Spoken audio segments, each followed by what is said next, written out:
Hola amigas y amigos de La Lista, esto es Las 10 de la campaña, el programa en el que analizamos lo bueno, lo malo y lo más pendejo de las campañas. Estamos entrando en el último mes, mayo, el mes en el que todo se calienta y todo tiene que ver con elecciones. Yo soy Max Kaiser. Yo soy Lisa Sánchez y ya tenemos hasta todos los candidatos.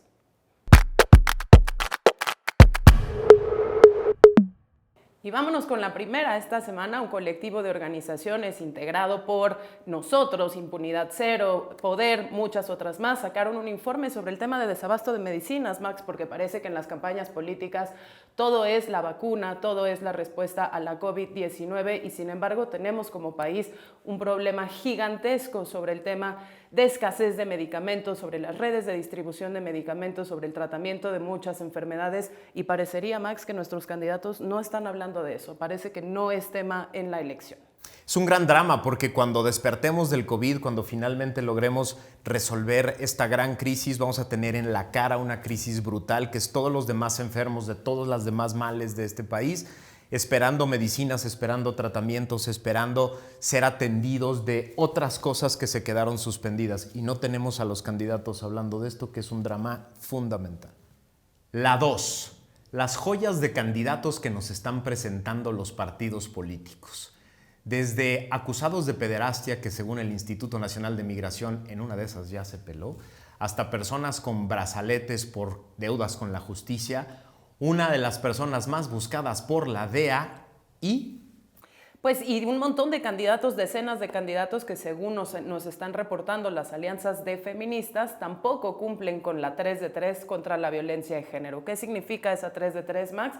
Que sean candidatos que no estén en la lista de deudores de pensiones alimenticias, que no sean candidatos que hayan sido acusados de violencia intrafamiliar o que no sean candidatos también que tengan procesos abiertos por delitos contra la libertad sexual o contra la integridad física de las mujeres. Cuando necesitábamos que los partidos políticos recobraran la confianza de la ciudadanía, deciden presentar a impresentables. Totalmente, y ahora ya no estamos hablando nada más de su integridad en las finanzas, sino también en su integridad en contra de la violencia. En días pasados, el Tribunal Electoral del Poder Judicial de la Federación pasó una resolución para limitar la sobrerepresentación de los partidos políticos en el Congreso Federal. Esa resolución, inesperada para muchos, esperada para muchos otros, busca limitar justamente que ningún partido tenga más del 8% de la votación real que sacó en las urnas.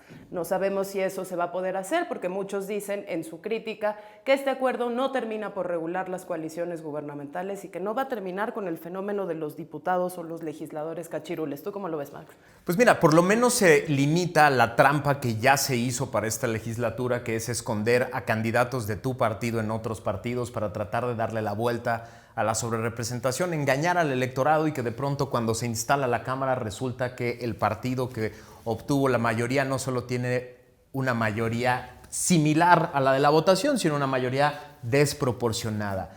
Es una buena medida, pero creo que se necesita una regulación mucho más clara. Por lo pronto, algunos analistas lo que están diciendo es que los partidos ya aprendieron y en el tiempo que tuvieron entre el anuncio de la medida y la votación en el tribunal, ya recurrieron a una táctica que es el registro de candidatos sin afiliación partidista para poder darle la vuelta. Vamos a ver cómo queda esto cuando ya se elijan a las diputadas y a los diputados federales. Los que hacen las leyes encuentran cómo darles la vuelta. La 4. Una declaración que me parece terrible en estos momentos de campaña y de discusión, que es el consejero jurídico de la presidencia en una entrevista diciendo: Carmen, hay que taparle la boca a los periodistas. En un momento como el que está viviendo el país y en una época como la que está viviendo el mundo, lo último que necesitamos son periodistas con la boca tapada. Lo que necesitamos son periodistas haciendo investigación, revisando lo que pasa en el gobierno y en las distintas instituciones y poniéndolo sobre la mesa para que la gente se entere y sea parte de la discusión pública.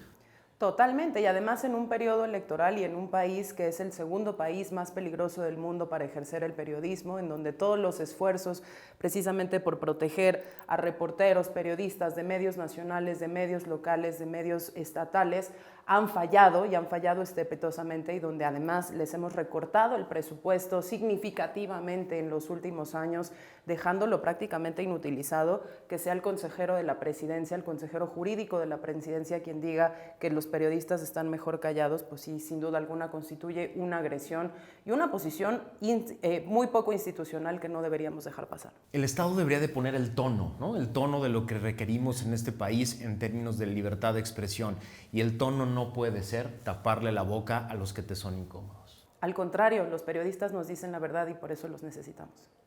5. Desafortunadamente, la violencia contra las candidatas y los candidatos a puestos de elección popular continúa. Son más de 200 los candidatos y las candidatas que han sufrido algún tipo de amenaza, algún tipo de intimidación o de agresión, y son decenas los que desafortunadamente en este periodo electoral ya han sido asesinados por organizaciones criminales o por pues amenazas también en el sentido de que abandonen esas candidaturas políticas. El mecanismo de protección que se anunció desde el gobierno federal precisamente para que se pudiera contener esta violencia política durante el proceso electoral parece que nos está quedando bastante pequeño y desafortunadamente las acciones que se plantearon desde ahí como el exhorto a los partidos para que hicieran una investigación sobre las posibles amenazas o riesgos a los que incurrían todos sus candidatos, pues van bastante más lentos de lo que va el periodo electoral. No podemos permitir, y lo hemos dicho varias veces ya en la lista, no podemos permitir que los grupos de crimen organizado, de la naturaleza que sea, influyan en las elecciones. Ellos no deberían de participar en las elecciones ni con amenazas ni con violencia, y lo están haciendo. Que no nos llamen a engaño. Cuando el crimen organizado amenaza, cuando mata a un candidato, está participando en la elección.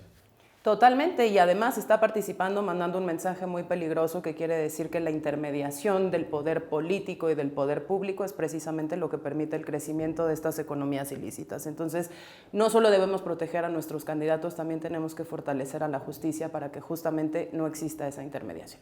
La 6. Uno de los pendientes más grandes de este país es la justicia. La impunidad es uno de los grandes males y las autoridades encargadas de investigación, detección y procuración de justicia deberían de estar ocupadas de las personas que le hacen daño al país. Y en cambio tenemos a la Unidad de Inteligencia Financiera ocupada de investigar a consejeros electorales. Nos enteramos la semana pasada que los consejeros electorales ya son tan incómodos para el gobierno que ahora la Unidad de Inteligencia Financiera los está investigando. Este tipo de amenazas a las autoridades electorales no pueden ser toleradas en un momento de campaña tan complejo como el que vivimos.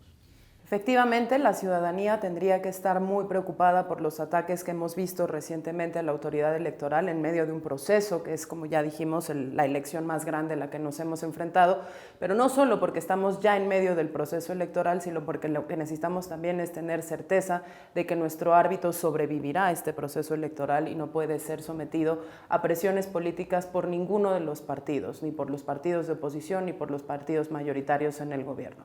La autoridad electoral nos ha costado como ciudadanos muchísimos años construirla y efectivamente, aunque tenemos que fortalecerla y terminar de profesionalizarla en bastantes áreas, sin duda alguna tenemos que conservarla y hacerla no más débil, sino más fuerte. Así es, protegerla es chamba de todos los ciudadanos. 7.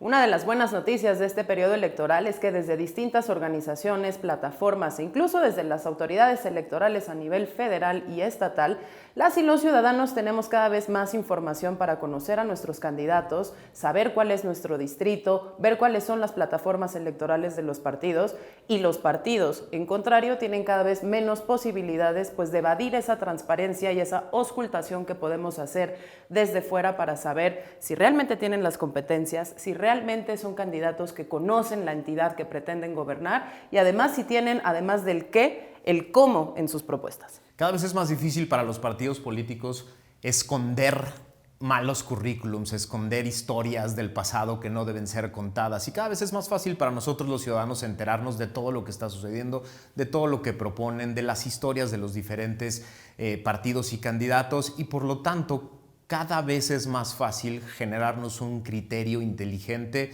sobre la decisión que vamos a tomar el 6 de junio. Y esto es una buena noticia para todos. Completamente, porque además, Max, que no se nos olvide que este va a ser el primer periodo electoral en el que se va a posibilitar la reelección de nuestros legisladores o reelección de, por ejemplo, alcaldes o gobernantes locales. En ese sentido, sería bien interesante y es muy importante que todas y todos nosotros nos podamos informar sobre el desempeño de esos candidatos que están buscando esas reelecciones para saber si les damos o no el poder de nuestro voto. La participación no solo se da el 6 de junio, la participación se da desde ahorita, metiéndonos a todas esas plataformas, enterándonos de las historias de los candidatos, conociendo por quién vamos a votar. La 8. Desbandadas, chapulineos, hijos de políticos del pasado, famosos. Esas son las alternativas que nos presentan los partidos políticos. Esto quiere decir una cosa muy clara desde hace muchos años. Los partidos políticos no han hecho la chamba de generar cuadros propios, liderazgos reales, gente bien preparada para ejercer los cargos públicos que presenten a la ciudadanía como alternativas reales para dirigir congresos, para dirigir presidencias municipales, ayuntamientos importantes o gubernaturas. Nos estamos quedando sin liderazgos y los partidos políticos no están haciendo el trabajo de generar nuevos.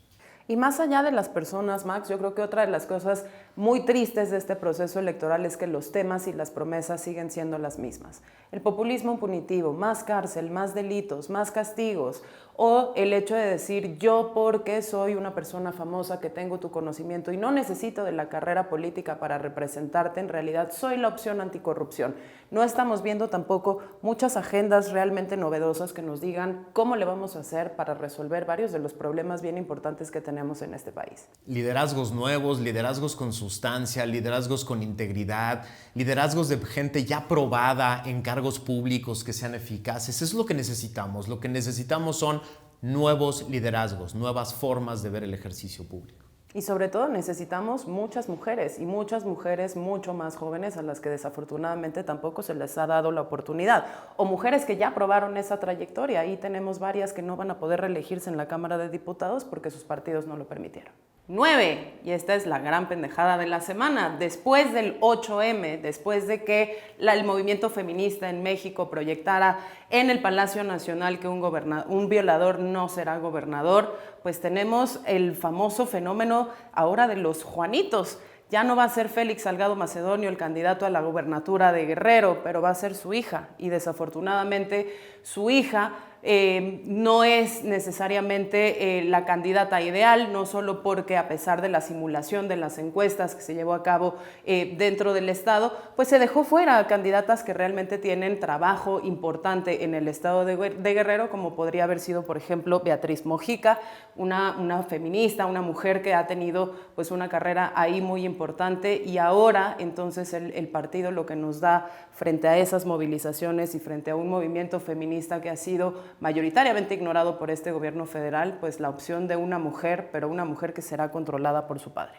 Es llevar el berrinche al extremo, ¿no? Es decir, yo quiero ser gobernador y si tengo que serlo a través de mi hija, va a ser a través de mi hija y no me importa lo que diga la ley, no me importa lo que digan las instituciones. Me parece un mensaje terrible para el tema del feminismo, que por lo menos se genere la impresión de que una mujer va a ser gobernadora solo porque su padre logró imponerla y que se genere y se mantenga la impresión de que el padre va a ser el que realmente va a estar gobernando.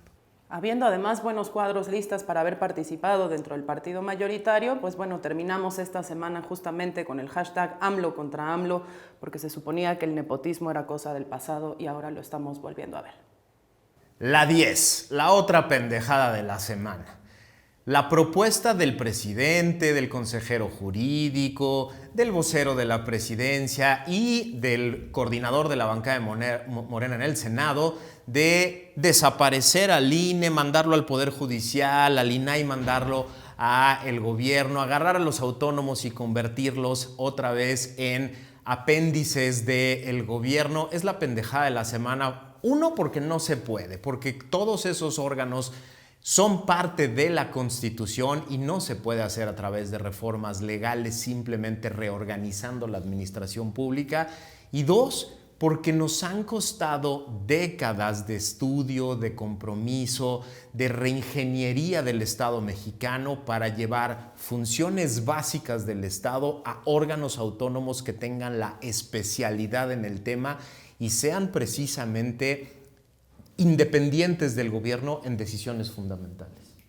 Mucha de la crítica que se hace a estas instituciones es precisamente que el hecho de que sean autónomas no garantiza que se resuelvan todos los problemas para los cuales fueron creados.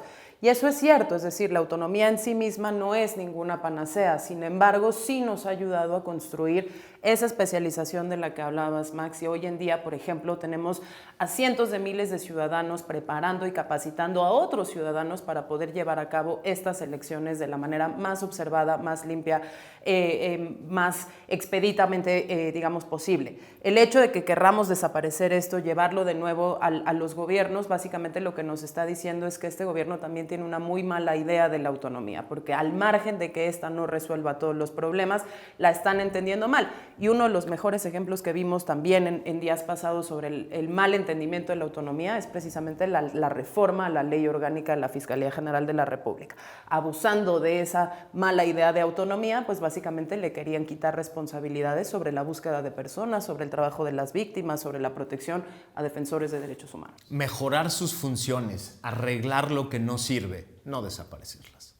Gracias por habernos acompañado en las 10 de la campaña. Lo bueno, lo malo y lo feo de estas campañas en las que te queremos involucrado, te queremos participando.